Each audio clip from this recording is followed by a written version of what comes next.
Guys! Zúčastnil som sa Fruit Ninjovej súťaže, ktorú usporiadal Ivix. Bol tam Ivix Tube, Zelí TV a ja. Vyzeralo to veľmi napínavo. Súboj bol medzi 3 jedincami. Prvý bol Ivix Tube, druhý bol Zelí TV a tretí bol Mixter. Ivix na mňa začal hádzať jablka. Ja som vytiahol katanu a sek kšing.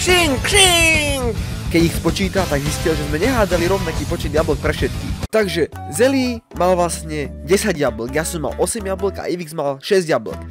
Tak potom Ivix vyhlásil: no Mixo, zapojíme trošku matematiky a percentuálny víťaz je shit, nie som to ja. Si to ty, Mixo. Hej, ja som víťaz. Let's go! Vyhral som Ivixovú prvú challenge v katane. Takže čakajme na ďalšiu. Ak sa vám animácia páčila, tak nezabudnite like, odber, pozri si Ivixové video ohľadne katane a vidíme sa ďalšie animácie. Zatiaľ, čau!